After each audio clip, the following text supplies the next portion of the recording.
All right, welcome back to Midwest DBS. I got a first place deck profile. It's a deck I built and I lent my buddy to play, and he got first with it. And good thing is, it's not affected by any of the new banned or uh, errata lists that just dropped today, which is the new. They banned a whole bunch of cards and errated a whole bunch of surge leaders, and luckily this deck isn't affected by it. Broly itself has already previously been errated, so a lot of people think this leader's unplayable, but it's not. It got first in a field where there were two Surge Piccolo decks there, and it actually beat one of the Surge Piccolo decks in the finals. So apparently it's still got some gas in the tank if you build it around what it can do. Which is basically now we're building it around resting cards. And so, anyways, the leader is really good on the front side. Let's go through the leader. So, when this leader attacks, you draw a card, and then you take a life. And then when you're at 4 or less life, it peels back 2 energy when it awakens. So it's a self-awakener, and it's basically plussing 2 before it awakens because it draws and takes a life. Now on the flip side, the reason why this card's still good, because this card is just wanting to rest stuff. Basically, this deck is like Broly rest your crap dot deck.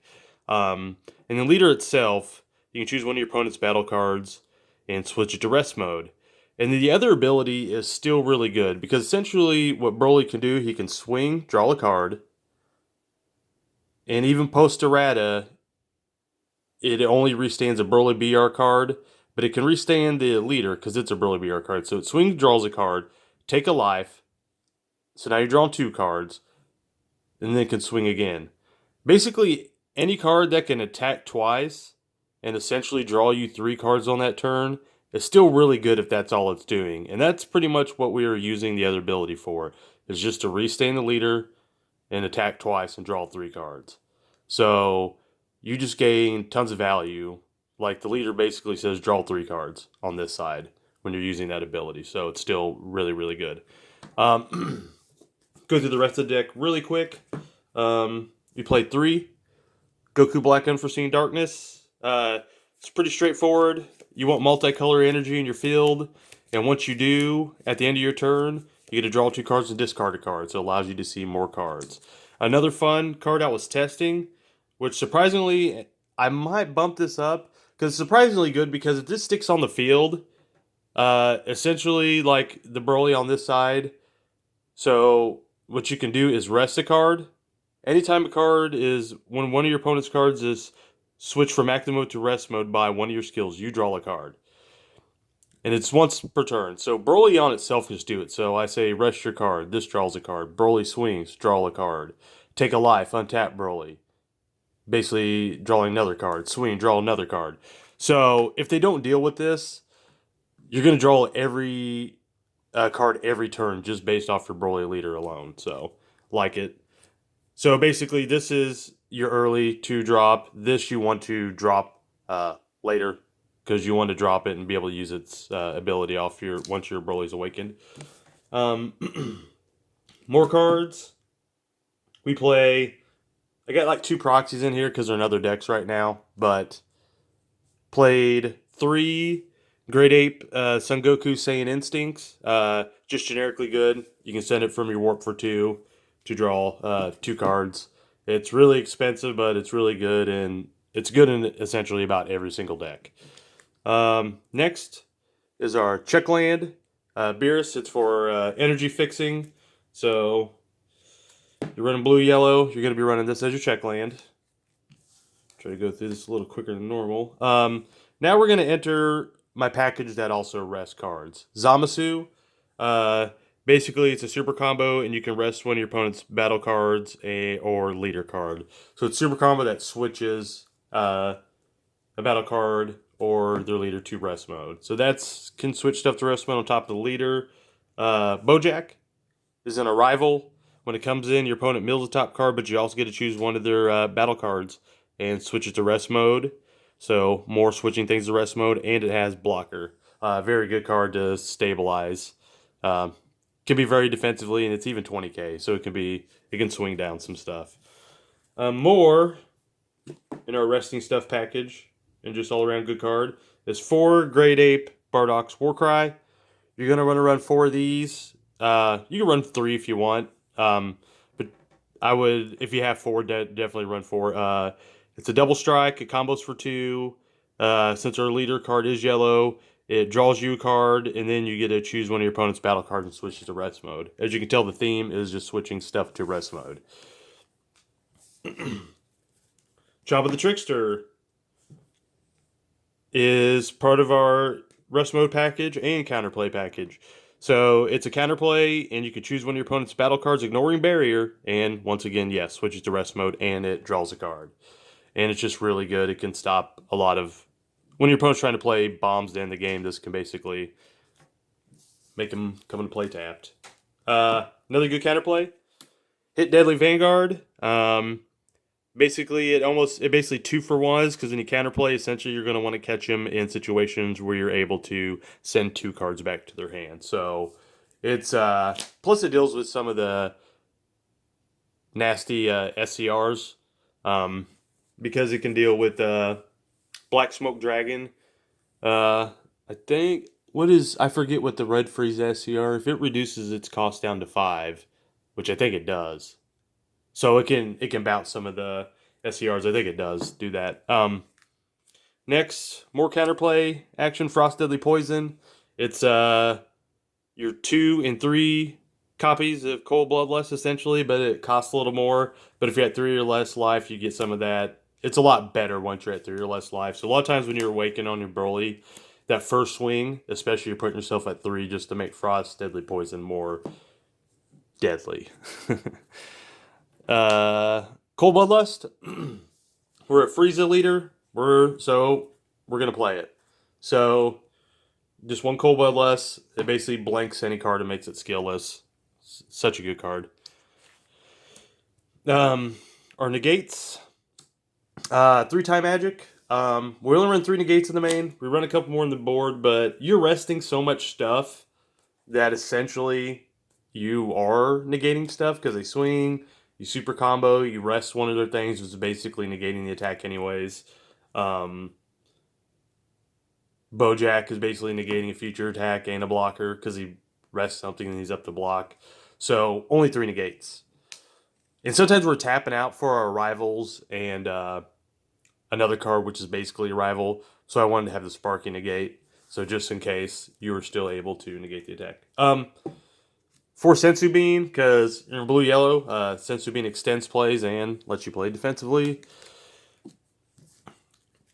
Now we're going to show you some cards that take advantage of resting all these cards that we've been talking about. Basil, Fatal Rampage, new draft box card. You can only have 1 in your field at a time, but when you play it, it replaces itself. So when you play it, you get to draw a card. And then if your opponent's, how many is it? 5 or more? Yeah, if they have 5 or more cards of rest mode, this card gains 15,000 power and dual attack until your next main phase. So basically, essentially, it becomes a 19k dual attacker, and when you shift the turn back to your opponent, it's still a 19k. So they're gonna have to bring something bigger to attack it. It's not like one of those cards that gets a buff, and then on your opponent's turn it becomes a 4k again. No, it basically stays at 19k until your next turn, and then if your opponent has that much stuff in rest mode again, you can activate main and make it really big again. Our other card takes advantage of cards in rest mode.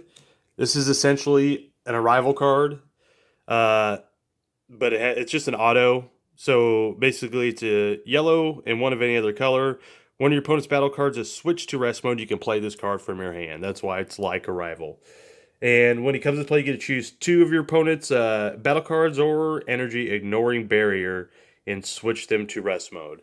This card basically is just... It switches up to 2 cards to rest mode as soon as you switch something to rest mode. And a lot of the stuff we're switching to rest mode just comes in, like super combos, whenever you want. So a lot of times this card is just disrupts your opponent might have had a plan of what they're going to do with all their energy, and this card just totally throws that plan out the window and says you do not have that energy to do that fun stuff now. More cards to take advantage of cards being in rest mode. Chilled the Cruel. If you have 5 or more energy and Chilled the Cruel isn't in play, when one of your opponent's cards switches to rest mode, you get to play this for free. So essentially, on turn 5, when you have 5 energy, your leader just automatically switches stuff to rest mode, and plus you have plenty of cards in your deck that switch things to rest mode. So this is live like all the time. So turn 5, you're playing a 25k double striker and investing no energy in doing so. So really good in a deck that just wants to rest stuff. Now we'll get to some of the one-ofs. Like I said, this is the first version of the deck, but it did get first, so apparently it did pretty well. But there's always room for tweaking. We only play one. This could be Champa or this. Just with this, make sure you declare you're doing double strike, or else you could get rules cheesed.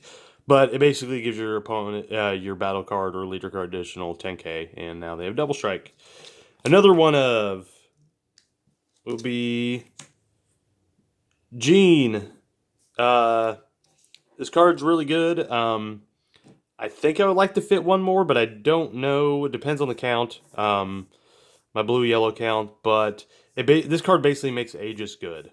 So, and it is a counterplay in itself, and you can blank the skills of a card that's 5-drop or less. But once it's in play, it basically makes your Aegis now read, you want to discard one of your multicolored cards for Aegis, then you get to untap 2 energy and draw 2 cards. So it's really dumb. If you don't happen to have this, then you can always just pitch a blue card and a yellow card and still untap 2 energy and draw 2. So it restands energy and allows you to draw cards, see more cards when you need to be defensive. Good card. Now this isn't I don't have the SCR, but you can play the SCR, or you can play the SCR and one of these as well. But a lot of times, or you can even make room to play 2 of these to make sure you see it, or Power Potaro and one of these. But basically, if you don't have an SCR in a deck, 9 times out of 10, this could just take that spot. It's a very cheap card. It's basically SCR power level. It's dumb. It blanks. Basically, your opponent can't activate any skills except for skills on their leader, which is really backbreaking. So the super combos no longer draw extra card. They can't negate. Basically, anything that's text on any card does not work besides leader. So really good. We'll go on the sideboard real quick. Now the sideboard was super janky, so I don't know how he did so well. I built the sideboard and it's okay, but there's definitely a lot of changes need to be made. So in the sideboard, we won one Baby Vegeta. This card, basically, you have to invest a lot of cards to do what it needs to do, but you can discard a card to take one of your opponent's cards, ignoring barrier, and put it in rest mode. You can discard another card to get rid of any card ignoring barrier. So it's kind of a catch. You do have to invest quite a few cards to do it, but if something hits the board as barrier that you can't deal with, this card can basically get rid of it. It'll just cost you cards from hand, but luckily this deck does see a lot of cards. We play 3 Fierce Assault Krillin. Now, main reason being why is because there are some matchups where you don't want to be the control deck and you want to go more aggro. So this is in there, and generally when you board that in, you board in the second one of these. That way you have more likely chance of hitting early crit double strike. Next in sideboard was a Crusher Ball. More counterplay for certain situations that you need counterplays. Like I said, it only ran 3 time magics in the main. In the side, we have 2 Nimbus. So you can play a total of 5 negates. And Nimbus is good against any go-wide strategy because it shuts down all the extra attacks. Next, he did board this in a couple times. I'm not sure how well it worked, but I was just messing around, and we did put a High to Mastery package in the sideboard. Because there's certain matchups that are just not ready for HOM. Still to this day, especially if they don't see it game one. If they have some stuff in their main deck to answer this kind of stuff game one, and they don't see it, in game two you bring this in, you essentially could just win game one and just steal game two just by this. And they're not expecting this. They will expect it once they see this card, but depending on how they sideboarded, they may not have really too many answers to this now. So that's why that was in there. But that's pretty much it. So the deck's basically called Broly Rest Your Stuff. It's not affected by any of the new erratas. It just has, of course, this leader has already been errated, but we built this deck completely around the fact that it has been errated. And yep, that's all I got for you guys. Thanks.